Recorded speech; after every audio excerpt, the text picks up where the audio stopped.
black people, stop going on motherfucking vacation with these white folks. Your white friends call you, say, hey, bud, what's up? Hey, you ain't going on vacation? No. Hell no. Because y'all keep going on them vacations, and they keep coming back home, and we can't find you. You got to tell them white people no right now. Not all of them, but some of them you got to tell them no. I can swim. Why I'm going out there in the ocean for? His phone kept pinging for hours after anyone last saw him.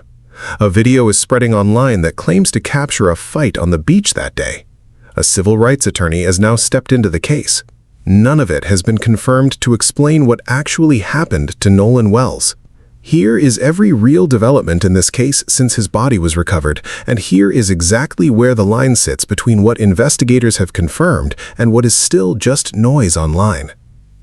On Tuesday, July 7th, Jackson County Coroner Bruce Lind confirmed that the body found on Horn Island the day before was in fact Nolan Xavier Wells.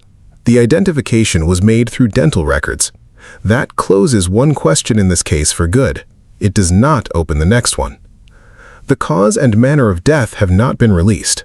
An autopsy was performed Tuesday by the state medical examiner, but officials say full results, including a toxicology report, could take a couple of weeks to come back. That means for the immediate future, nobody outside the medical examiner's office actually knows how Nolan Wells died. Not investigators speaking to reporters, not his family, not anyone posting theories online. Sheriff John Ledbetter has been direct about where the investigation currently stands. He told Good Morning America that investigators suspect Wells drowned, but said they are still interviewing the friends who were with him to pin down exactly what happened. He also said there is currently no indication of drug or alcohol use, though the coroner's office will have more once toxicology results are in. That is an important distinction. A suspicion is not a finding, and Ledbetter treated it that way. Asked directly whether a crime had been committed, Ledbetter gave an answer that deserves to be repeated in full because it is more careful than most of what is circulated about this case online. He said there is currently no information that would lead investigators to believe a crime has been committed. Then he added something just as important. That does not mean something won't come out with more evidence. That is what an honest, ongoing investigation sounds like. It is not a denial, and it is not a confirmation of foul play. It is a statement that the file is still open. This is the foundation everything else in this case has to be measured against. An identity confirmed by dental records, a death still formally unexplained, a sheriff who has ruled nothing out and confirmed nothing in either direction. Everything that follows in this case, the video, the phone data, the legal team now involved, sits on top of that foundation, not ahead of it. Before you continue this story, take a second to hit subscribe and share this video. New developments in this case are coming quickly, and this is how you stay ahead of them instead of catching up later. Now let's get into what's changed. On Tuesday afternoon, Wells's family announced they had retained attorney Ben Crump. If that name sounds familiar, it should. Crump has represented the families of George Floyd, Breonna Taylor, and Ahmaud Arbery among other high-profile cases involving black victims and questions about how thoroughly their deaths were investigated. In his statement, Crump said Nolan Wells was a beloved son, teammate, and friend who went out to celebrate the 4th of July and never came home. He said the family deserves answers and that they deserve the truth. He added that his team will not rest until every fact about what happened on Horn Island is brought into the light, and he called on investigators to pursue the case with urgency and transparency. It's worth being precise about what hiring Crump actually means at this stage because it gets misunderstood constantly online. Retaining a civil rights attorney is not a legal finding. It is not evidence of a crime. It is a family exercising their right to have independent representation, pushing for records, witness statements, and autopsy results to be released in full and on time. According to the press release from Crump's firm, that is specifically what his team plans to do. An independent review of the circumstances of Nolan's death, paired with pressure for the timely release of every relevant record. This is a familiar pattern in cases that involve public scrutiny and a grieving family that feels like answers are moving too slowly. It does not on its own tell us anything about what happened on that island. What it does tell us is that Wells's family does not plan to wait quietly for whatever comes out of the official investigation. They now have legal representation actively pushing to keep pressure on that process. That pressure is about to matter a great deal because two other pieces of this case just got a lot more complicated. Sometime after Nolan Wells' death was confirmed, a video began spreading across Instagram, TikTok, and other platforms. It appears to show a group of people gathered near the shoreline of Horn Island with boats lined up along the beach in what looks like a tense argument.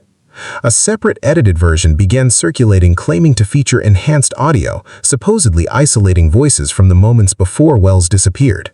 That second video has drawn millions of views. Here is what needs to be said clearly, because this is exactly the point where a lot of coverage of this case starts to blur fact and speculation together. Authorities have not confirmed the authenticity of the enhanced audio. They have not confirmed that the footage accurately captures the moments before Wells disappeared. They have not confirmed that anyone in the video has any connection to what happened to him at all. Sheriff John Ledbetter told TMZ that his office is aware of the circulating video and that investigators are actively looking into it as part of the ongoing case. That is meaningfully different from saying the video shows what happened to Nolan Wells. It means investigators are treating it the same way they would treat any other piece of media connected to the timeline, as something that has to be verified before it can be treated as evidence of anything. This is exactly why the Jackson County Sheriff's Office put out a public request asking for original, unedited photos and videos taken on the northwest tip of Horn Island on July 4th. Specifically, anything depicting alleged altercations or anything believed to include Wells. They also asked whether anyone heard or observed any argument, disturbance, or unusual activity that day. Investigators said even details that might seem insignificant could end up mattering. The sheriff's office went further than that. In a public statement, they acknowledged how much speculation and commentary has already spread across social media and asked the public directly to refrain from spreading unverified information that could hinder the investigation. That is not a routine thing for a sheriff department to say. It tells you the volume of speculation has reached a point where investigators felt the need to push back on it publicly without disputing any specific claim, because right now there isn't a confirmed claim to dispute. Before we move on, a quick thank you to everyone watching and supporting this channel. Your presence truly keeps it alive. This community keeps growing because of people who believe in real, honest storytelling. Becoming a channel member unlocks exclusive extras and behind-the-scenes content, and it directly helps us keep bringing these stories to light. We would love to know who is here. Drop a comment and tell us where you're watching from. If you're still with us right now, type "I'm still here" in the comments. Let's see who makes it to the end. And if you haven't already, tap that like button. Now let's continue. Wells's phone was recovered early in the search, found on the boat his friends had used. For a while, that was the extent of what was publicly known. That has since changed.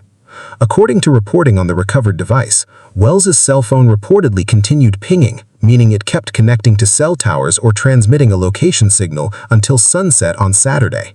That detail matters because Wells was last seen by witnesses around 3 in the afternoon. If the phone was active for hours after that, it raises a real, specific question. What was happening between the last confirmed sighting of Wells and the point where his phone activity stopped? Investigators have not publicly said what significance, if any, this ping data holds. That is worth sitting with rather than rushing past. Phone activity after someone was last seen doesn't automatically mean the person themselves was active, using it, or even nearby.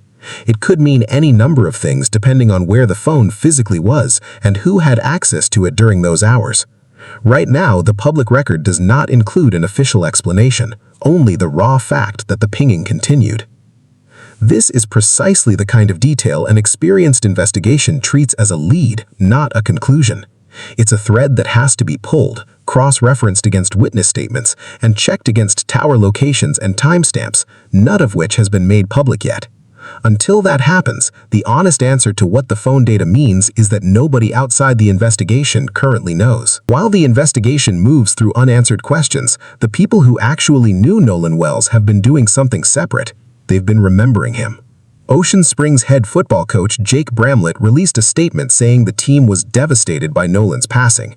He described him as the kind of son, teammate, and friend that every coach hopes to have in a program, saying Wells carried himself with humility, treated others with respect, worked hard, and led by example. Ocean Springs High School's principal echoed that, calling him a remarkable student, teammate, and brother.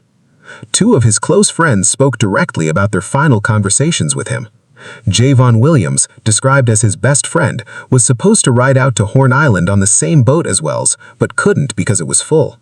Williams said the last time he saw Nolan around 4 in the afternoon, Wells told him that he loved him. Another friend, Trace Carter, said he had talked to Wells before the trip, telling him to be careful and to check in when he got back. According to Carter, Wells replied that he had it handled and would reach out later. Those details are not part of the official investigative record.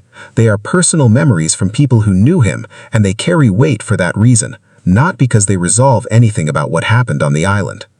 Southwest Mississippi Community College's football program echoed the same sentiment publicly, describing Wells as a beloved member of the team. As friends, classmates, and residents across the Mississippi Gulf Coast flooded social media with tributes. Nolan Wells would have been 19 next month. He was set to return to Southwest Mississippi Community College for the upcoming football season. Those two facts, sitting next to each other, are the plainest way to describe what this case has actually cost, regardless of how the investigation into his death eventually concludes. Strip away the video, the online theories, and the speculation, and here is the actual state of this case as it stands today. Nolan Wells has been formally identified. His cause and manner of death remain undetermined, pending toxicology and a full autopsy report that could take weeks. Investigators say there is currently no evidence a crime occurred, while also saying that could change with more information. A viral video alleging a beach altercation is under review, with its authenticity and relevance both still unconfirmed. Cell phone data shows activity continuing for hours after Wells was last seen, with its meaning still unexplained. And the family now has legal representation actively pushing for every piece of that record to be released. Every one of those threads is capable of changing the shape of this case entirely once real answers come in. None of them, on their own, currently proves what happened to Nolan Wells on Horn Island. That gap between what feels true online and what has actually been confirmed is exactly where this case sits right now, and it's exactly why the coming weeks matter so much. The moment the autopsy results or any new confirmed development comes out, we will bring it to you first. Subscribe now so you don't miss it. Give this video a like and share it with someone who's been following this case. We'll see you in the next one.